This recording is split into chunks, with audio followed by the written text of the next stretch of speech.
Shalom, shalom, bien-aimé, je te salue au nom de Dieu, au nom de Jésus. Je voudrais, à travers cette vidéo, te parler un peu de Dieu. La fois dernière, j'ai parlé de l'importance de l'Église. Aujourd'hui, bien-aimé, je voudrais te parler un peu de Dieu en quelques minutes. Alors, bien-aimé, qui est Dieu? Quand je pose la question à savoir qui est Dieu, cela sous-entend que je veux définir Dieu. Non, nul ne peut définir Dieu. Parce que Dieu, où il est, personne ne peut le définir. On ne fait que donner quelques caractéristiques, oui, de Dieu. Sinon, on ne peut pas définir Dieu. Bien-aimé, Dieu dont on parle est celui qui a créé le ciel et la terre. Et celui-là, par son amour pour l'homme, il a créé les animaux, il a créé les oiseaux, il a créé la mer, il a créé le ciel, la terre, il a créé tout ce qui serait utile à l'homme. Et quand il a fini de créer toutes ces choses, il regarde à gauche, il regarde à droite, il regarde devant, il regarde derrière, il regarde en haut, il regarde en bas, il voit que tout est en place. Alors, il va créer l'homme. Il a créé l'homme en dernière position. Et quand il a créé en dernière position, il a donné l'autorisation à l'homme, la force à l'homme, l'autorité à l'homme, afin de gérer, commander, gouverner tout ce que lui, Dieu, il a créé. Bien-aimé, il a donné la gestion à l'homme pour que l'homme puisse gérer tout ce qu'il a créé, lui, Dieu. Son amour, comme ça ne suffisait pas, il regarde l'homme, il voit que l'homme fait pitié, il est seul, il est triste. Et encore pour son amour pour l'homme, son amour poussé pour l'homme, il va, bien aimé, regarder et dire, ce n'est pas bon que l'homme soit seul. Je lui ferai une aide semblable et il va créer la femme. Pour dire que l'homme peut avoir l'argent, l'homme peut avoir voiture, l'homme peut avoir tout ce qu'il veut pour être à l'aise. Mais il lui faut quelqu'un à ses côtés. Et c'est ce que Dieu a fait. Alors quand il a fait tout cela, l'homme et la femme vivaient ensemble, bien aimés. Regarde, malgré tout ce que les deux vont faire après, Dieu va se fâcher. Mais il va toujours rester avec eux, même s'ils étaient un peu éloignés. Mais ils sont toujours ensemble. Regarde comment ce Dieu est grand. Alors ce Dieu dont je te parle, il est le même hier, aujourd'hui et éternellement. Il n'a point changé et il ne changera pas. Il demeure éternel. Bien-aimé, c'est lui qui a envoyé son Fils unique, Jésus-Christ, dans ce monde, mourir à la croix pour nous. Et regarde encore, là encore, il y a un amour profond de Dieu qui va se manifester à travers Jésus encore. Regarde, Jésus-Christ, quelqu'un qui voit son ennemi venir, l'attraper pour aller le faire tuer, pour aller le crucifier. Un de ses disciples va couper l'oreille de l'un des soldats qui sont venus l'attraper. Et lui, Jésus, regarde, il pouvait dire, c'est bien fait. Quand vous voulez me tuer, mon disciple t'a blessé, c'est bien ça. Mais non, il n'a pas dit ceci. Jésus ne s'est pas réjoui de l'acte que son disciple a posé. Mais regarde, à cause de son amour poussé, son amour profond, son amour si vaste, son amour si grand, il va reprendre l'oreille de l'homme et coller à sa place. Regarde, s'il n'aimait pas cet officier, s'il n'aimait pas ce soldat, il n'allait pas le faire. Mais là encore, Dieu nous prouve que même il aime son ennemi. Son ennemi, c'est lui-même qui veut le faire tuer. Il l'aime encore davantage. Il l'aime encore. Bien-aimé, tu ne peux pas comprendre Dieu. Tu ne peux pas comprendre Dieu. Celui qui cherche à comprendre Dieu avant de le suivre va rester en retard. Au moins, il va se rendre compte là. Le monde est fini. Le monde est fini. Parce que le monde passera. La Bible le dit. Dieu est merveilleux. Il a collé l'oreille de cet officier. Ah, quel amour! Malgré que cet homme s'est levé contre lui pour venir l'attraper. Et son oreille a été coupée par l'un de ses disciples. Mais Jésus ne s'est pas réjoui de cet acte. Et il a pris l'oreille de cet homme et il l'a collé à sa place. Comme si rien n'était. Parce qu'il l'aimait. Et il voulait que cet homme change. On n'a pas vu la suite. Mais certainement, il sait qu'un jour, cet homme dans son sommeil sera troublé. Et il va savoir que Dieu est merveilleux. Dieu l'aime. Dieu aime son ennemi. Regarde quelqu'un.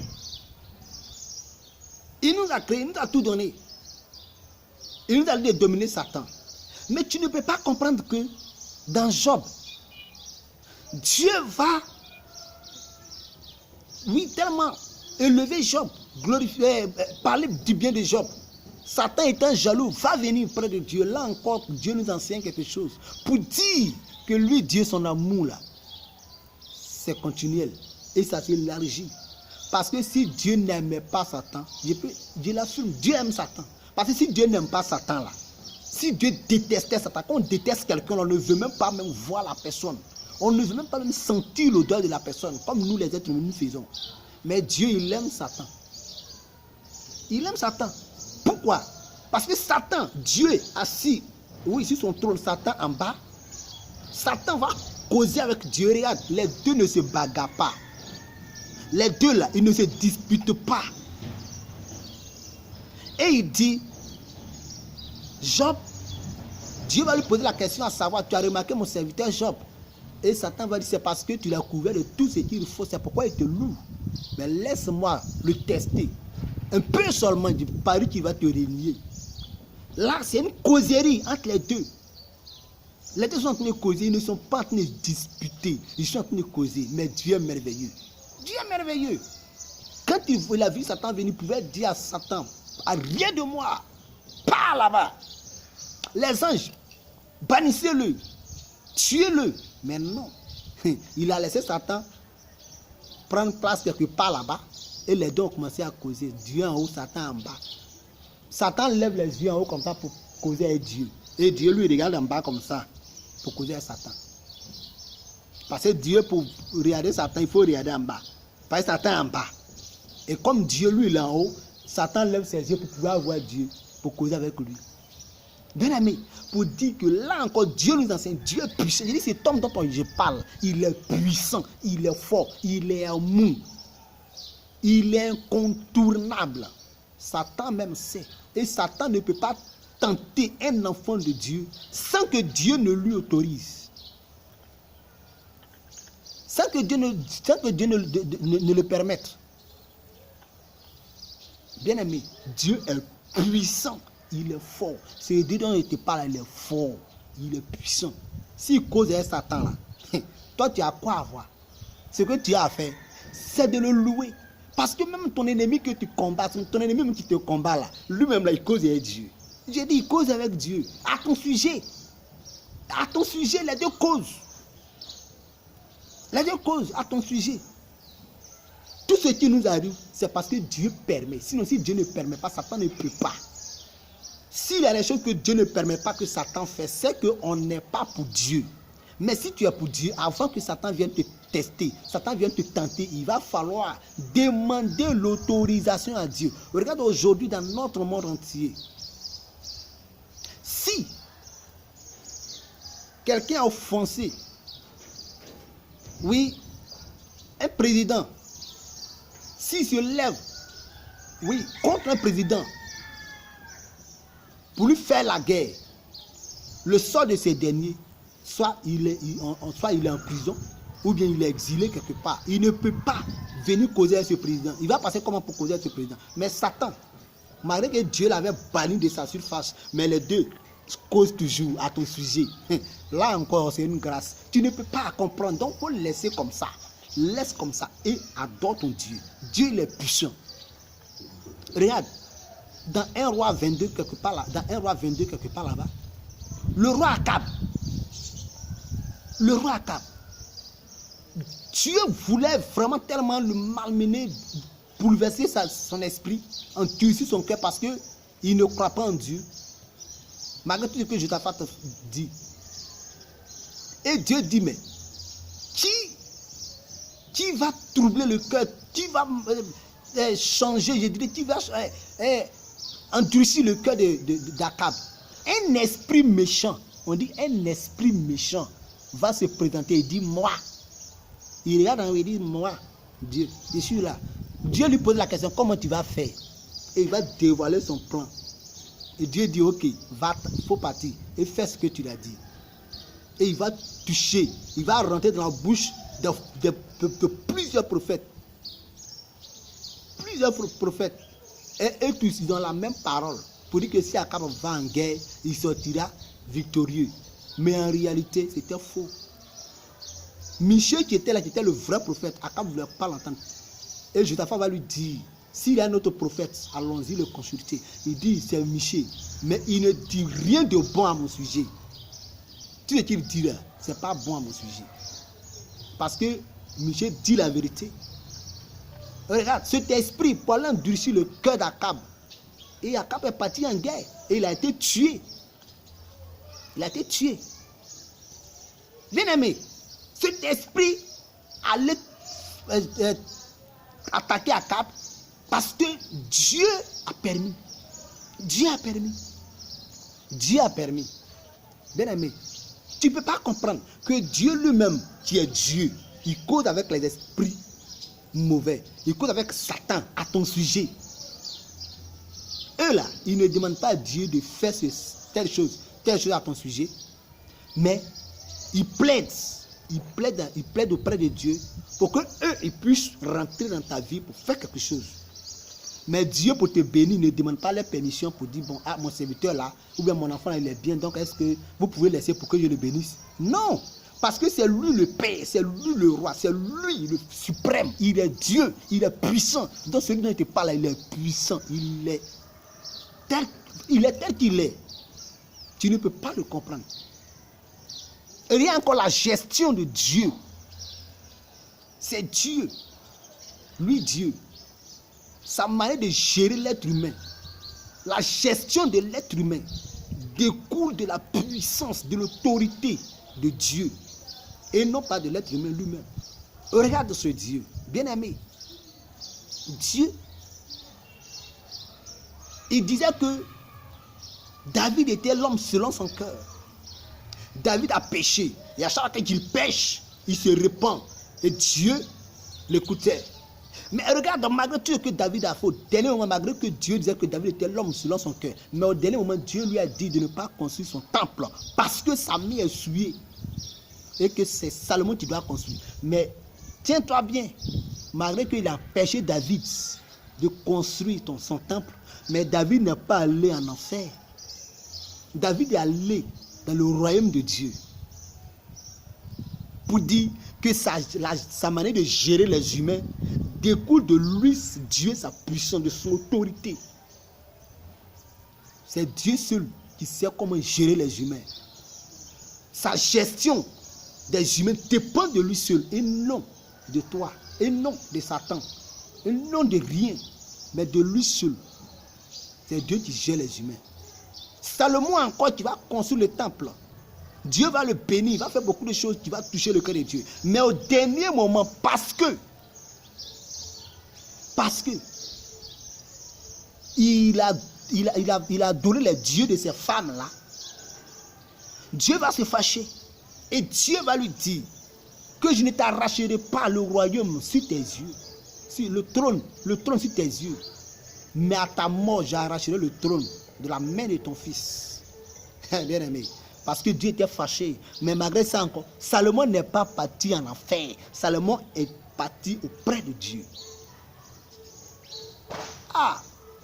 Pendant que nous les humains, quand quelqu'un est avec nous, il fait tout.